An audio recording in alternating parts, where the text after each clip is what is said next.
जैन साथियों, स्वागत है आपका एसपी सेल्फ स्टडी में। एक नई भर्ती यूपी लेखपाल की, ठीक है। इसके आयु, इसमें कौन फॉर्म फिल कर सकता है, कौन फॉर्म फिल नहीं कर सकता, इसकी एकदम कंप्लीट जानकारी इस वीडियो में देने वाला हूँ। और इसका जो नोटिफिकेशन है, कब आने का संभावना है, क्या नोटिफिकेशन आ गया है, इसका सब कुछ इस वीडियो में बताने वाला हूँ। तो वीडियो को लास्ट तक जरूर देखिएगा और चैनल को सब्सक्राइब भी कर लीजिएगा, ठीक है। देखिए, अगर आप लेखपाल बनना चाहते हैं तो आपके लिए क्या क्या होना चाहिए। आपके लिए सबसे पहले आप 10th पास, मतलब कि 10th पास नहीं, मतलब कि 12th पास होना आवश्यक है। आपका 12th पास होना आवश्यक है, आप 12th पास होना आवश्यक है। और आपके लिए इसमें अधिमानी अर्हताएँ देखिए, अन्य बातों के समान होने पर ऐसे अभ्यर्थियों को सीधी भर्ती के मामलों में अधिमान दिया जाएगा जिसने प्रादेशिक सेना में, मतलब कि जो टीए आर्मी होती है, टीए में कम से कम 2 वर्ष तक सेवा दी हो। और अगर आप एनसीसी है आपके पास, एनसीसी, तो आपके पास बी सर्टिफिकेट होना चाहिए एनसीसी का, ठीक है। और इसमें जो आयु है, देखो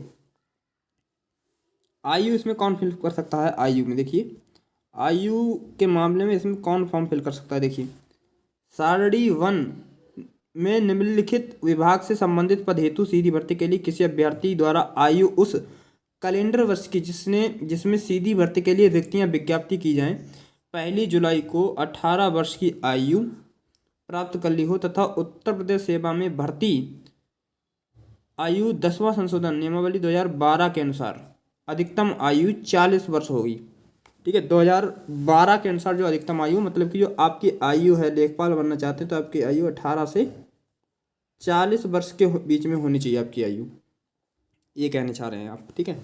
और इसमें लेखपाल की वैकेंसी सुनने को आ रही है कि कम से कम 8000 जो पद है ना लेखपाल के, 8000 पद लेखपाल के आने के लिए हैं, ठीक है। उसके संबंध में बताऊं, उसमें कौन कौन से डॉक्यूमेंट होगी। देखिए, उत्तर प्रदेश अनुसूचित जाति, अनुसूचित जनजाति, अन्य पिछड़ा वर्ग और अन्य श्रेणी के अभ्यर्थियों की दशा में उच्चतर आयु सीमा उतने वर्ष की होगी जितनी सरकार द्वारा विनिर्दिष्टित होगी, ठीक है।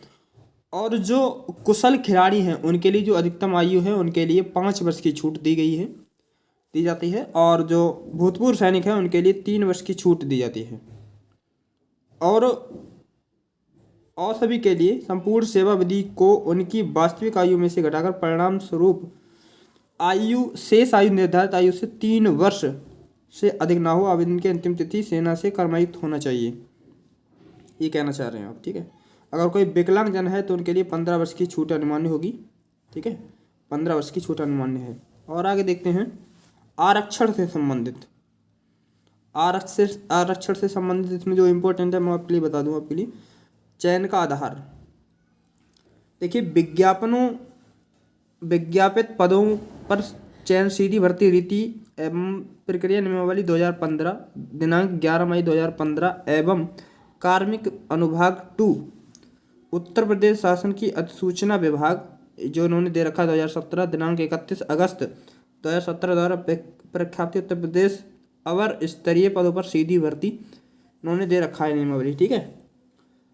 और इसका पाठ्यक्रम बात करवाता हूँ। इसकी लेखपाल का जो 8000 पद आने के लिए उसका कहाँ से क्वेश्चन पूछे जाते हैं। देखिए, सामान्य हिंदी में 25 प्रश्न पूछे जाते हैं, 25 अंक के प्रश्न होते हैं, ठीक है। 25 प्रश्न 25 अंक के। गणित में 25 प्रश्न 25 के। सामान्य ज्ञान में 25, ग्राम समाज एवं विकास में 25 अंक और 25 अंक दिए जाते हैं। इनके लिए इन 100 क्वेश्चन टोटल बनते हैं, आपके प्रश्नों की संख्या बनती है 100, ठीक है। और आपके जो अंक होते हैं उनके लिए 100 अंक दिए जाते हैं। और इन 100 प्रश्नों को करने के लिए 2 घंटे का समय दिया जाता है भाई।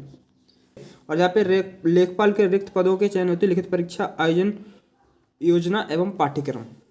देखिए सामान्य हिंदी में कहाँ से क्वेश्चन पूछे जाते हैं। देखिए, सामान्य हिंदी में जो आपकी 25 नंबर की आती है, या पाठ्यक्रम लिखा है, और 1/4 की जो यहाँ पे लिख रखा है उन्होंने, देखिए उपयुक्त परीक्षा हेतु नेगेटिव मार्किंग दिए जाने हैं जो प्रश्न के पूर्णांक का 1/4 अंक होगी। मतलब कि अगर आप 4 प्रश्न गलत करते हो तो आपका 1 अंक काट लिया जाएगा।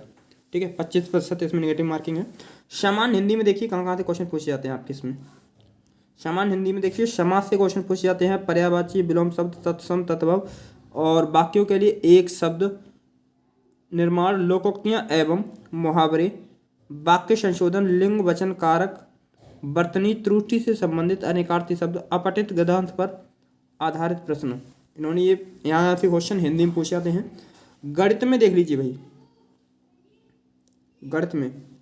गणित में अंकगणित एवं सांख्यिकी, अंकगणित एवं सांख्यिकी देखिए, संख्या पद्धति, प्रतिशत, लाभ हानि, सांख्यिकी, आंकड़ों का वर्गीकरण, बारंबारता का बंटन, सरलीय, संचयी बारंबारता, आंकड़ों का निरूपण, दंड चार्ट, पाई चार्ट, आयत चित्र, बारंबारता, बहुभुज, केंद्रीय माप और समांतर माध्यम, मध्यिका एवं बहुलक। और यहाँ से क्वेश्चन पूछे जाते हैं आपके अंकगणित एवं सांख्यिकी में। और बीजगणित में देख लीजिए कहाँ थे, बीजगणित में एलसीएम और एचसीएफ और उनमें संबंधित युगपत समीकरण, द्विघात समीकरण, गुणनखंड, क्षेत्रफल प्रमेय, यहाँ से क्वेश्चन पूछे जाते हैं। और रेखा गणित में देख लीजिए कहाँ थे, त्रिभुज संबंधी पाइथागोरस प्रमेय, त्रिभुज, आयत, वर्ग, समलंब, समांतर चतुर्भुज, समचतुर्भुज के परिमाप तथा क्षेत्रफल, वृत्त की परिधि एवं क्षेत्रफल, यहाँ से क्वेश्चन पूछे जाते हैं। सामान्य ज्ञान में देख लीजिए कहाँ से क्वेश्चन पूछे जाते हैं। सामान्य ज्ञान मतलब कि सामान्य विज्ञान में फिजिक्स, केमिस्ट्री, बायोलॉजी, यहाँ से क्वेश्चन पूछे जाते हैं। राष्ट्रीय तथा अंतर्राष्ट्रीय महत्व की समसामयिक घटना मतलब कि करंट अफेयर्स से क्वेश्चन पूछे जाते हैं। और भारत का इतिहास, भारतीय राष्ट्रीय आंदोलन, भारतीय राज्य व्यवस्था और अर्थव्यवस्था, विश्व भूगोल और जनसंख्या, सामान्य विज्ञान के प्रश्न, दैनिक अनुभव तथा प्रक्षेपण से संबंधित विषयों सहित विज्ञान के सामान्य प्रबोध एवं जानकारी पर होंगे, जिसकी किसी भी सुशिक्षित व्यक्ति से अपेक्षा की जा सकती है जिसने किसी वैज्ञानिक विषय का अध्ययन नहीं किया हो। भारत के इतिहास के अंतर्गत आर्थिक, सामाजिक, सांस्कृतिक एवं राजनीतिक पक्षों के व्यापक जानकारी पर ध्यान देना होगा। और भारतीय राष्ट्रीय आंदोलन पर अभ्यर्थियों से भारतीय स्वतंत्रता आंदोलन की प्रकृति एवं विशेषता, राष्ट्रवाद के अभ्युदय तथा स्वतंत्रता प्राप्ति के बारे में सामान्य ज्ञान अपेक्षित है। भारतीय राज्य व्यवस्था एवं अर्थव्यवस्था के अंतर्गत भारतीय राज्य व्यवस्था, भारतीय संविधान, भारत की अर्थव्यवस्था तथा नियोजन के व्यापक लक्षणों की जानकारी पर प्रश्न होंगे। यहाँ से क्वेश्चन पूछे जाते हैं आपके सामान्य ज्ञान के। ठीक है, और विश्व भूगोल देखिए, विश्व भूगोल और जनसंख्या में केवल विषयों की सामान्य जानकारी की परख होगी, जिसमें भारत के भूगोल में भौतिक परिस्थिति, आर्थिक, सामाजिक, जनंकिकीय पक्षों पर विशेष बल दिया जाएगा। अभ्यर्थियों से उपरोक्त की सामान्य जानकारी अभिज्ञ विशेषता उत्तर प्रदेश के परिप्रेक्ष्य से संबंधित है और कंप्यूटर के प्रारंभिक ज्ञान से संबंधित प्रश्न होंगे, ये बात ध्यान रखिएगा। ग्राम समाज एवं विकास देखिए, ग्राम विकास भारतीय संदर्भ में ग्राम्य विकास के कार्यक्रम, ग्राम्य विकास योजनाएं एवं प्रबंधन, ग्राम्य विकास शोध प्रणालियां, ग्रामीण स्वास्थ्य योजनाएं, ग्रामीण सामाजिक विकास, ग्राम्य विकास और भूमि सुधार, त्रिस्तरीय पंचायती राज व्यवस्था, केंद्रीय एवं राज्य सरकार की ग्राम विकास से संबंधित योजनाएं, यहाँ से क्वेश्चन पूछे जाते हैं। लिखित परीक्षा के संबंध में विशेष नोट देखिए, इसमें आवेदनों पत्रों की संख्या अत्यधिक होती है और आयोग के विज्ञापन सापेक्ष प्रारंभिक परीक्षा मतलब कि पीटी के स्कोर के आधार पर मुख्य परीक्षा हेतु शॉर्टलिस्टेड किया गया अभ्यर्थियों की संख्या अधिक होने के कारण इसे लिखित परीक्षा ही एक ही शिफ्ट में या एक से अधिक। देखिए, अगर इसे कहना चाह रहा है कि पीटी के थ्रू आपके लिए लिया जाएगा इसमें, ठीक है, पीटी के थ्रू आपको लिया जाएगा। अगर बच्चों की संख्या कम होती है तो इसके लिए एक ही शिफ्ट में करा लिया जाएगा। अगर बच्चों की संख्या अधिक होती है ना, तो जो आपका एग्जाम है लेखपाल का, यह कई शिफ्टों में आयोजित की जा सकती है और जब एग्ज़ाम कई शिफ्टों में होता है तो क्या किया जाता है भाई, तो किया जाता है नॉर्मलाइजेशन, अंकों का सामान्यीकरण किया जाता है। ठीक है, मतलब कि तब नॉर्मलाइजेशन की प्रक्रिया अपनाई जाती है और इस संबंध में आयोग का निर्णय अंतिम अंतिम होगा। ठीक है, नॉर्मलाइजेशन की प्रक्रिया अपनाई जाएगी, आपको लिखाई है इसमें सब कुछ। और देखिए एक चीज़ बताऊं आपके लिए, यहाँ पे फिलहाल जो लेखपाल भर्ती के लिए अगले सप्ताह आयोग को भेजा जाएगा अध्याचन। ठीक है, लेखपाल भर्ती के लिए क्या चीज़ है, और करीब जो लेखपाल के पद हैं ना, लगभग 8,000 पद सुनने को आ रहे हैं। कितने? 8,000 पद। 9,000 पद हैं। ठीक है, 9,000 पद हो सकते हैं लेखपाल के। ठीक है, और 9,000 पद आपके लिए एग्जाम पैटर्न क्या चीज़ है, कहाँ कहाँ से क्वेश्चन पूछे जाते हैं, ये सब मैंने इस वीडियो में आपके लिए बता दिया। ठीक है, ये सब मैंने आपके लिए बता दिया है और इसका जो अध्याचन है भेजा जा चुका है। ठीक है, और जो आपकी भर्ती है ना, भर्ती आपकी कब तक हो सकती है लेखपाल की पता है? आपका जो नोटिफिकेशन देखने को मिल जाएगा फरवरी माह में। फरवरी माह में नोटिफिकेशन देखने के लिए मिल जाएगा।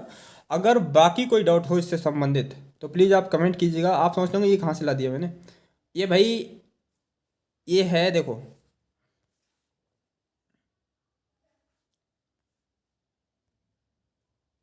क्या चल दिया मैंने, ये 1 मिनट रुकेंगे, थोड़ा गड़बड़ हो गया। चलिए, पदों का विवरण मैंने बता दिया। जो आपकी जो आयु है ना 18 से 40 वर्ष के बीच में होनी चाहिए। आपकी जो आयु कितनी है, 18 से 40 वर्ष के इसमें होनी चाहिए। और आपके लिए इसमें जो सैलरी दी जाती है ना, 5200 से लेकर के 20,200 रुपये तक सैलरी दी जाती है इसमें। ठीक है, 20,200 रुपये सैलरी दी जाती है। ठीक है, और आपको अगर अब भी कोई डाउट है तो प्लीज़ आप कमेंट कीजिएगा। आपका जो मेरे ख्याल से नोटिफिकेशन आपका फरवरी माह में देखने को मिल सकता है भाई। फरवरी माह में देखने को मिल सकता है। हालांकि आप 2024 में लेखपाल का नोटिफिकेशन भूल जाइएगा, 2024 में नोटिफिकेशन नहीं आने वाला है। ठीक है, रीज़न है भाई, रीज़न है अभी यूपी ट्रिपल एससी जो है आपको एग्ज़ाम जो कराता ना, यूपी ट्रिपल एससी ही कराता है। ठीक है, तो यूपी ट्रिपल एससी ने कई एग्जाम नहीं करा पाया अभी तक। जैसे UP triple SC junior assistant का, जिसमें 62 पद हैं, उसकी एग्ज़ाम डेट आ गई है, 25 जनवरी से उसका एग्ज़ाम है। और ठीक है, 62 पद हैं और उसके 5512 पद मेरे ख्याल से हैं अभी तक जूनियर असिस्टेंट का, उसका भी एग्ज़ाम कराना अभी बाकी है। ऐसे कई एग्ज़ाम कराने बाकी हैं जो इनके लिए कराना आवश्यक है। ठीक है, तो इस वजह से जब तक वो एग्ज़ाम नहीं करा लेंगे ये, तब तक नोटिफिकेशन नहीं देने वाले भाई। ये लोग तब तक नोटिफिकेशन नहीं देने वाले हैं भाई। ठीक है, अगर कोई डाउट हो तो प्लीज़ आप कमेंट कीजिएगा। तो फिलहाल मैं मिलता हूँ नेक्स्ट वीडियो में, तब तक के लिए बाय, जय हिंद, जय भारत।